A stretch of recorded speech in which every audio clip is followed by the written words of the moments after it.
Hello guys, स्वागत है आपका मेरे चैनल रियल फिक्शन पे। आई होप गाइस आप सभी ठीक होंगे। और गाइस मैं लेकर के आ चुकी हूँ आई वॉन्ट हिम बैडली का सेकंड पार्ट। जैसे कि हमने पिछले पार्ट में देखा था कि जो बांगजी है वह बहुत ही बड़ी गलती कर देता है। उसे मतलब कि जो वेंग है उसकी कुछ भी गलती नहीं होती है, फिर भी वह वेंग को तड़वा रहा है। उसे खुद नहीं पता कि वह वेंग को क्यों तड़पा रहा है। सो गाइस शुरू करते हैं इस पार्ट को। इस पार्ट की शुरुआत मॉर्निंग से होती है, जहां हम देखते हैं कि वेंग की आंखें खुलती हैं तो वह अपने आप को बेड पर पाता है, वह भी बिना कपड़ों के। वह आजू बाजू देखता है तो उसे कल का सीन याद आता है कि कैसे बांगजी ने उसे कैसे ट्रीट किया। वह बेड से उठने की कोशिश तो करता है, लेकिन उसे बहुत ही पेन हो रहा था अपनी बॉडी में। वह चिल्लाता है। फिर वह अपने हाथों और पैरों को देखता है। उसकी पूरी बॉडी पर बांगजी के निशान थे, उसके बाइट्स के निशान थे। उसे अपने आप को देखकर ही बहुत बुरा लग रहा था। फिर वह देखता है कि जिस बेड पर वह लेटा है उस बेड पर बहुत सारे पैसे बिखरे हुए हैं। वेंग उन पैसों को रोते रोते उठाता है, क्योंकि इन पैसों को पाने के लिए उसने यह सब करना पड़ा, उसे यह सब करना पड़ा था। फिर वह धीरे धीरे उठता है। उसकी पूरी बॉडी पर दर्द हो रहा था, उसे बहुत पेन हो रहा था। वह अपने कपड़ों को उठाता है और पहन लेता है। फिर वह रूम को खोलता है और जाने लग जाता है। गाइस फिर हम थोड़ी देर पहले का सीन देखते हैं, जिसमें हमें पता चलता है कि डोर खोला तो खोला कैसे। हम देखते हैं कि बांगजी सुबह सुबह जल्दी उठता है और रेडी होता है और पहले जॉगिंग दौड़ने के लिए जाता है। फिर वह वापस आता है, फिर रेडी होता है जाने के लिए, मतलब काम पर जाने के लिए। फिर वह ब्रेकफास्ट करने के लिए नीचे जाता है। वह ब्रेकफास्ट करने से पहले एक मेड से बोलता है कि जाओ मेरे रूम का डोर खोल करके आ जाओ। वह मेड जाती है। बांगजी एक डेविल स्माइल देता है, क्योंकि उसका एक और डेंजरस सा प्लान था। यह हमें पता चल जाएगा बाद में। अब हम वही सीन देखते हैं जहां हम थे। विंग रूम का डोर खोलता है और जाने के लिए सीढ़ियों से नीचे उतरने लग जाता है। वह अब उतर रहा था तो देखता है कि बांगजी ब्रेकफास्ट कर रहा है और खाते खाते उसी को देख रहा है। विंग अपनी नज़रों को नीचे कर लेता है, क्योंकि वह उस आदमी को नहीं देखना चाहता जिसने उसे इस तरह टच किया। वह चुपचाप से मेंशन के बाहर जाने के लिए जाने ही वाला था। तभी बांगजी वेंग को बोलता है, कहाँ जा रहे हो तुम? वेंग पीछे मुड़ता है और सर झुका करके बोलता है, जी मेरा काम तो हो गया, मैं अब जा रहा हूँ। बांगजी बोलता है, काम? कैसा काम? मैंने तुम्हें कोई काम नहीं दिया था। फिर जो बांगजी है वह बोलता है, मेरे यहाँ पैसे कहाँ लेकर के जा रहे हो, बोलो। वेंग हड़बड़ाते हुए बोलता है, आपने मुझे काम दिया था, वह जो मैंने किया था कल, और यह पैसे आपने ही मुझे दिए हैं। मुझे अपनी मॉम का इलाज करवाना था, इसलिए आपने ये पैसे दिए थे मुझे। बांगजी चेयर से उठते हुए बोलता है, मॉम? कौन सी मॉम? वह जो अब यहाँ इस दुनिया में है ही नहीं, उन्हीं की बात कर रहे हो ना? विंग अचानक से अपने सिर को ऊपर करता है और बोलता है, क्या मतलब है आपका? आप मेरी मॉम के बारे में ऐसा कैसे कह सकते हैं? बांगजी बोलता है, उसके करीब आकर के बोलता है, तुम्हारी मॉम कब तक जीती, एक ना एक दिन उन्हें जाना ही था, इसलिए मैंने उन्हें पहले ही पहुंचा दिया, और अब तुम यहीं रहोगे। अब यह सुनकर के वेंग के और करीब आता है। अब वह उसके ईयर्स में विस्पर करता है, तुम यहीं रहो, तुम मेरे साथ हमेशा ऐसे ही एंजॉय करते रहोगे। यह सुनकर के वेंग का गुस्सा 7वें आसमान में पहुंच जाता है। वह बहुत ही ज़ोर से बांगजी को स्लैप कर देता है, जिससे बांगजी के चेहरे पर निशान बन जाते हैं। बांगजी कभी भी ऐसे तो हार नहीं मानता है, उसे बहुत ही गुस्सा आता है, यह सब तो हमें पता ही है। वह वेंग की नेक को पकड़ता है और बोलता है, तुम्हारी इतनी हिम्मत कि तुम मुझे मारो, हाँ? बांगजी का गुस्सा बहुत ही खतरनाक था। वह वेंग की नेक को कुछ ज़्यादा ही टाइट पकड़ लेता है, जिससे वेंग को ब्रीथ लेने में बहुत ही प्रॉब्लम हो रही थी। वेंग अपने आप को छुड़ा भी नहीं पा रहा था। बांगजी बोलता है, इसकी पनिशमेंट तो तुम्हें मिल के ही रहेगी। वह बांगजी ऐसा कहता है और वेंग को फ्लोर पर पटक देता है और अपने मैनेजर के ऊपर चिल्लाता है। उसका मैनेजर दौड़ते दौड़ते आता है। वह बोलता है, जी बॉस। बांगजी जो है वह बोलता है कि जाओ मेरा हंटर लेकर के आ जाओ, मैं ऐसे छोड़ूंगा नहीं आज। वेंग हंटर का नाम सुनकर ही डर जाता है। वह उठ नहीं पा रहा था। मैनेजर हंटर लेकर के आ जाते हैं और बांगजी को दे देते हैं और बांगजी बिना रुके वेंग के ऊपर कम से कम 15 बार कर चुका था, जिससे वेंग का मतलब कि वेंग के जो हाथ पैर थे उसमें से बहुत सारा ब्लड निकलने लग गया था। बांगजी अब फिर से हंटर से 5 टाइम्स और मारता है, जिससे वेंग बेहोश हो जाता है। बांगजी अपनी मेट को बुलाता है और बोलता है, जाओ इसे यहाँ से लेकर के चले जाओ, नहीं तो ये मेरे हाथों से आज बचेगा नहीं। वह मेड वेंग को उठाती है और जल्दी से वहाँ से निकल जाती है। उसे भी बांगजी से बहुत डर लगता था कि कहीं वह गुस्से में आकर इसे जान से ना मार दे। बांगजी अपने मैनेजर से बोलता है, जाकर के उस मेड से बोलो कि उसे मेडिसिन लगाए और उसे अच्छे से क्लीन करे और जितना भी मेरा काम है वह करे, मतलब कि वेंग करे। और यह कहकर के वह वहाँ से निकल जाता है। फिर हमें वेंग दिखाया जाता है जिसकी हालत बहुत ही ख़राब है।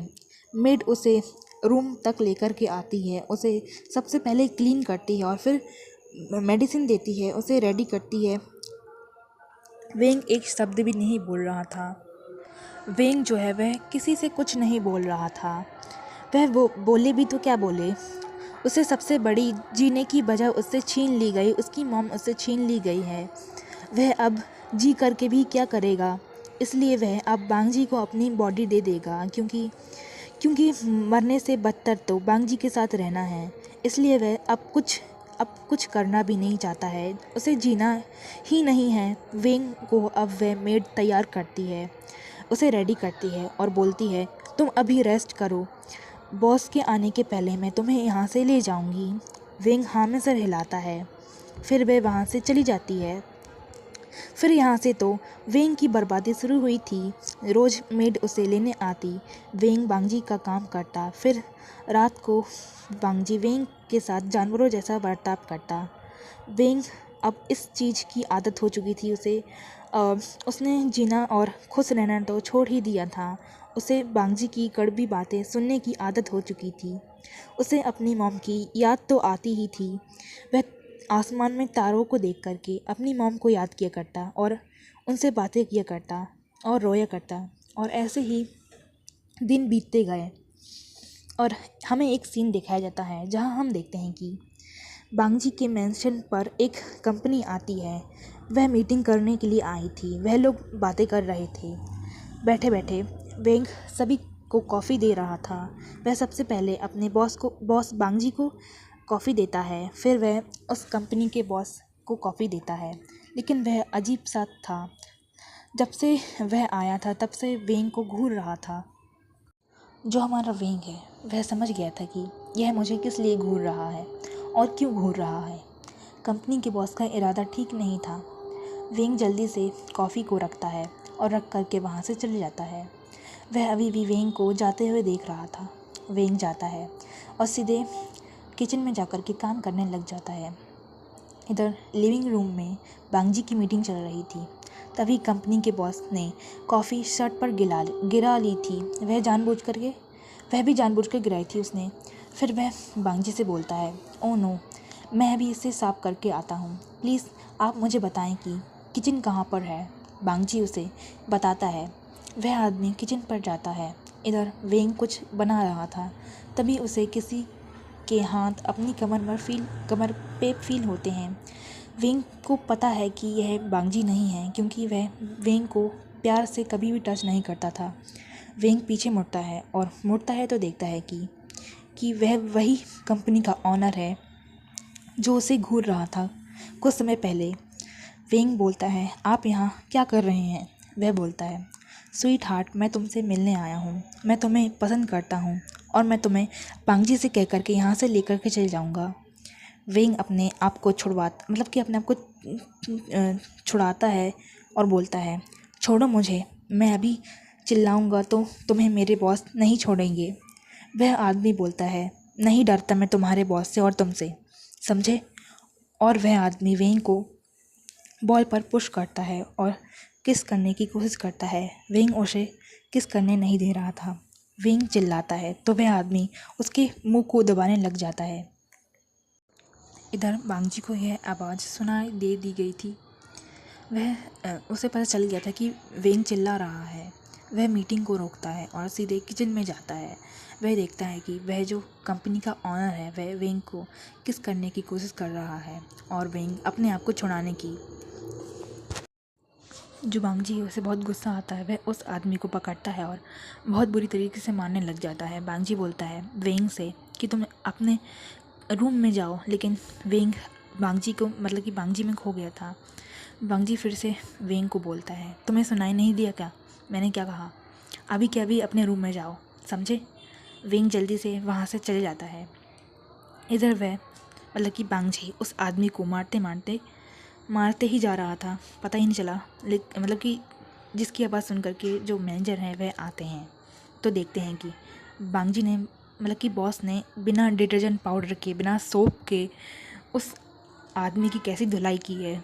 बांगजी बोलता है अपने मैनेजर से, जाओ तुम इस आदमी को मतलब कि इस आदमी और बाकी लोगों को मेंशन के बाहर फेंक करके आओ, मुझे यह डील नहीं करनी है। और यह कह करके वह वहाँ से चले जाता है। इधर वेंग को पता नहीं क्या हुआ था कि वह थोड़ी ही देर के लिए मतलब कि थोड़ी ही सही बांगजी को इस तरह देख रहा था। उसे खुद नहीं पता था कि वह ऐसा क्यों कर रहा है। अब हमें रात का सीन दिखाया जाता है जहाँ हम देखते हैं कि वेंग कॉफ़ी लेकर के फिर से बांगजी के स्टडी रूम में जाता है, क्योंकि अक्सर जो बांगजी है वह अपने स्टडी रूम में ही होता था।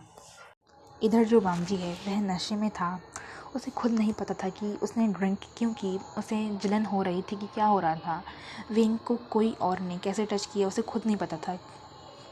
वह बहुत ही नशे में था और अपने बॉडीगार्ड से बातें कर रहा था। अब वेंग बांगजी के पास आता है और बोलता है बॉस आपकी कॉफ़ी, और यह कह कर के वह जाने लग जाता है। तभी बांगजी वेंग का हाथ पकड़ लेता है और बोलता है मुझे सेटिस्फाइज करो अभी के अभी। यह सुन करके वेंग बॉडीगार्ड की तरफ देखता है जो कि वहाँ पर खड़ा था। मतलब कि बहुत सारे बॉडीगार्ड्स खड़े थे ऐसे तो। फिर वह बांगजी से कहता है कि बॉस, लेकिन बांगजी गुस्से में बोलता है मैंने जो कहा, अगर वह तुम नहीं करोगे तो तुम्हें पनिशमेंट मिलेगी, या फिर तुम पनिशमेंट के लिए अभी के अभी तैयार हो जाओ। इधर वेंग को बांगजी की पनिशमेंट का मतलब कि पनिशमेंट से बहुत ही डर लगता था, क्योंकि उसे पता था कि वह उसे कैसे मारता है। इसलिए वह ऐसे ही खड़े रहता है, क्योंकि वहाँ पर बॉडीगार्ड्स भी थे इसलिए। लेकिन बांगजी के अंदर इतना गुस्सा था कि वह वेंग को पकड़ता है और एक हाथ से स्टडी टेबल का पूरा सामान नीचे गिरा देता है। साथ ही साथ वहाँ पर एक कॉफ़ी मग रखा हुआ था, वह भी गिर जाता है। वह गिर करके टूट जाता है और फ्लोर पर बिखर जाता है। बांगजी वेंग को स्टडी टेबल पर बैठा देता है और उसे बुरी तरीके से किस करने लग जाता है। वह किस करते करते अपने बॉडीगार्ड को इशारा करते हुए बोलता है कि निकल जाओ अभी के अभी यहाँ से। और हमें तो पता ही है कि बांगजी से कौन नहीं डरता, इसलिए उसके जो बॉडीगार्ड्स होते हैं वे वहाँ से जल्दी निकल जाते हैं। बांगजी वेंग को बहुत ही बुरी तरीके से किस करने लग जाता है। वह उसे गुस्से में मतलब कि गुस्से के चलते बाइट भी करता है और फिर वह एक बार और किस करता है। वेंग को यह चीज़ की आदत थी कि वह शांत रहे, नहीं तो बांगजी उसे और पेन देगा, इसलिए वह शांत था। अब बांगजी वेंग के सारे कपड़ों को निकाल देता है और फिर से वह बिना कुछ किए उसकी बॉडी में एंटर हो जाता है और बहुत ही रफली मूव होता है। वह सारा गुस्सा जो है वेंग पर निकालता है। वह हमेशा ही वेंग पर अपना गुस्सा निकालता था, उसे मारता पीटता रहता था और वेंग कुछ नहीं बोलता। वह हमेशा शांत रहता था, क्योंकि अब उसे जीने की वैसे भी आदत नहीं थी। इधर वेंग को पेन तो हो रहा था, लेकिन पैरों में हो रहा था, क्योंकि उसकी जो मतलब कि उसके पैरों पर जो चोट लग चुकी थी। जो कॉफ़ी का मग था वह टूट गया था और उसके टुकड़े उसके पैर पर लग गए थे।